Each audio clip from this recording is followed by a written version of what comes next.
Just got home from finishing up the last Bassmaster Elite Series event of 2024 up there at the St. Lawrence River. This time we went out of Waddington, which is about 80 miles from Lake Ontario. And yes, I made the run.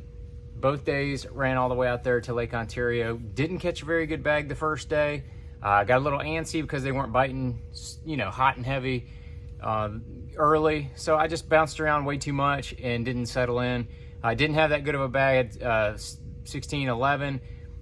Day two, I had 23-11, a little bit better. I settled into the area I thought was the best area and just kind of slow and steady, plucked good one here, plucked a good one there, ended up with 23-11. We came up just a few ounces short of the day three cut. I think it was about 5 ounces.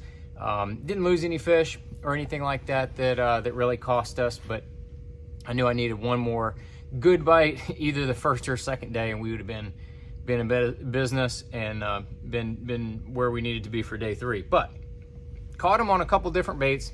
I know that's what you want to see here.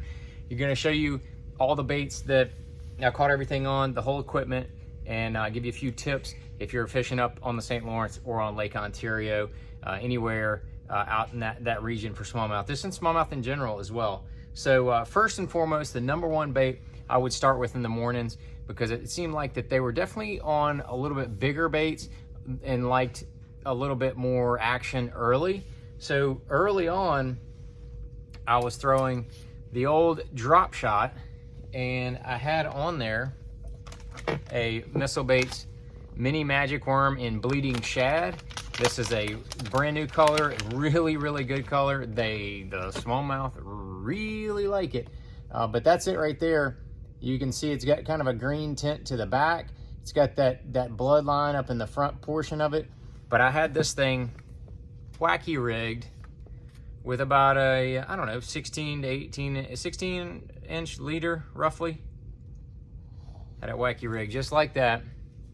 And I had the new Gamakatsu super tuned drop shot hook. Now this is like, these are just sample packs right here. That is one bad dude. It's basically the regular hook from a split shot drop shot hook, but the bend towards the end is like a G-lock. I don't know if you can see that there. So yeah, there you can see it's like a G-lock up here, but the rest of it is a split shot. This is one of the last ideas that Aaron Martins had for Gamakatsu. They're finally getting around to making it. It should be available this fall sometime. This is a bad dude. Any fish that I hooked up with, that I got hooked up with and loaded up that rod, did not come off. And between practice and the tournament, trying to land the fish, maybe 30, 40 fish, and on this hook, narrow one came off. That is a really good landing ratio. There is something special about that hook. I had a 1/2 ounce tungsten weight on the end. That was a Spro weight on the end. You can see my leader length right there. Like I said, about 16 inches roughly. That's the patented Justin Lucas drop shot length. I laugh because a lot of people ask that question in general for everything, but for smallmouth, he's at 16 inches seems to be the primo length, and I cannot disagree. That man has caught a pile of them, done a lot with the tournaments with that leader length. But I had 8-pound Sunline Sniper on my leader, about a 20-foot leader, and on my probably number one setup, I was using the bigger Tatula MQ, the newer one, the 4000 series size. I like that bigger spool. It handles line real well. I was using the All Might line. This is the sinking braid. It's denser than water. It is a very small diameter. So I was using 16 here. You can put lots of heat on those fish with 16. And so I think next year I'm going to probably go with 16 and 18, depending on my strategy and what I'm doing. But this is the All Might, and it's really hot. There's a lot. I mean, they're selling the fire out of it because it's really good line, and it helps your bait stay down. It helps not have that bow in your line. So up there on the St. Lawrence, a lot of current, right?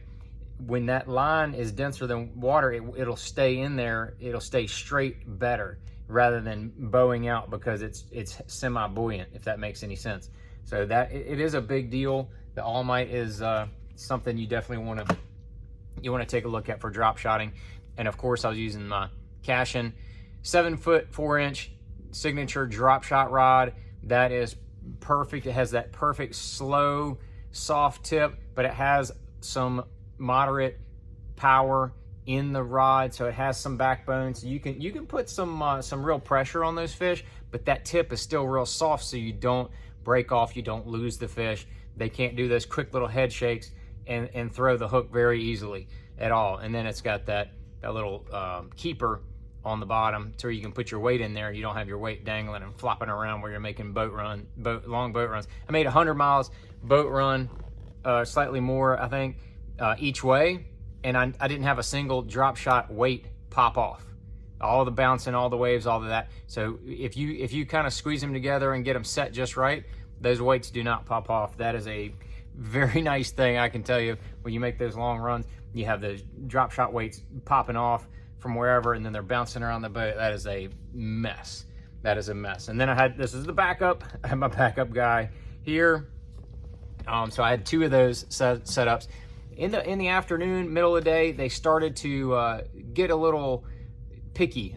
So I would downsize all my baits in the afternoon and my presentation. So I would go down to 7-pound sniper on my leader. Still that, I'll show you that. I don't think I showed you before. That's the 1/2 ounce Spro. I like that longer one. I think it falls a little bit faster. I like that sinker. It's a 1/2 ounce tungsten sinker, patented, roughly 16-inch leader. And then I had the micro D-bomb in green pumpkin, along with the brand new, I think this hook should be out very soon if it's not, but this is the G-Finesse tournament grade wire Stinger drop shot hook. So it's got that barb on it, so when you thread your bait on, just like I do here, you won't have it slide down and get in the way. And dude, you can catch, 4, 5, 6 fish on one bait with that keeper on there, and it doesn't roll. And that little short stubby 2.3-inch bait, man, it just leave it sitting in their face. Just leave it sitting in their face. Leave it, and boom, they would pop it and get it. So I had a really good landing ratio with that as well. Again, I didn't lose any fish during this tournament, and I think that's a tribute to those two hooks and a little luck. A little luck never hurt anybody. But basically the same, obviously the same drop shot rod. Love that thing. It's counterbalanced, so it just balances in your hand when you have your weight just like that, as you can see, right there in front of the reel, and the rod stays balanced. And then for that little bit smaller one, I had the Daiwa Ballistic 2500. It's the higher speed. It's the XD, the higher speed gear ratio. Because sometimes when you're trying to gather line to load that rod up, you want it to be able to burn it up.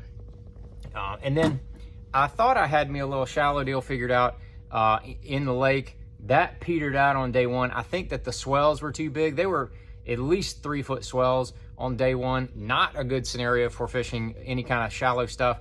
But day one, I had like a little under 2 pounds, like 1.75 pounds in my bag. I could not get rid of it out on the lake. I ran back to the river, stopped and fished 3 or 4 places, and I said, I got one more spot. I think that I can catch me something decent there. And I threw my old Chatterwagon. This is the ChatterBait Evo, the green pumpkin. I really like that. It's got a little bit bigger eyes, and it has gold eyes. I don't know why. I like gold eyes on a green pumpkin. And I trimmed the skirt down a little bit. I put the 3.5-inch green pumpkin spunk shad on there, and that was a 1/2 ounce, the 1/2 ounce head. You can see it's got some scuff marks on it from bouncing across a few rocks up shallow. But I had that on the Cashin CK. That's the kayak series. That's the Chattergrass rod. I really like that action for throwing chatterbaits. And with smallmouth, they are notorious about getting off on a chatterbait. I think it has to do with that hook being big. Sometimes they'll either hit it and knock it over, or they'll eat the whole thing. And when you hit them too hard, that blade will pop up and help, kind of pry the hook away from them in the wrong direction. So that's the big key with smallmouth and a chatterbait is when you're reeling and cranking it and you either see or feel one, you just got to keep reeling, and then your rod will kind of like slowly load up, and then you can lean back into them because they're going to hook themselves almost instantly. So when you feel that bump, that's about how hard they hit it. When you feel that bump, you just have to, you can't just go and like lean back into them and become a wrestling match. That is a good way to lose them. I feel like you have to just just reel, and when you feel them thunk, you just keep reeling until you can't reel anymore, and then you can kind of lean back into them. I just think that is a big key. 18-pound sunline shooter. This is a Bubba technique, man. It's a power technique. You're kind of burning that thing. There's no need for light line. And again, the Daiwa Zillion SVTW. That is a sweet reel, sweet casting reel. And it's one of those things you have to adjust as well. You got your manual brake over here and then your magnetic brake over here. Making long casts is crucial with that chatterbait. And you might think, oh, I can throw a chatterbait a mile. No, if you fine tune this reel, you can really throw it. I have a Marshall comment about the distance that I was throwing it, because it was, I was casting it a mile. You just keep loosening this, the brake magnet over there. You start about at 10, just keep loosening it until you start to get a little bit of backlash right when you first cast it. And then you can keep loosening the friction brake over here on the side until you start to get a little bit of backlash at the end of your cast, and then maybe tighten it down just a tick. And that's kind of primo. But that is a good deal. Fishing anywhere, I'd say 0 to 10 feet. 0 to 10 feet, just burning that chatterbait. They will come up there and whack it. Good way to, you can catch 5-pounders, 3-pounders, 4-pounders, without a doubt. And it's kind of a fickle bite, so it's hard to kind of count on it on a daily basis. But it did put that good fish in for me on day one. So I went from like 15 something to almost 17 pounds on day one. But we finished up the season, did not have a very good season. Had 2 good events, 2 semi-okay, like 2 where I just missed the cut, and then the rest were terrible as far as my finishes go. So we're gonna regroup,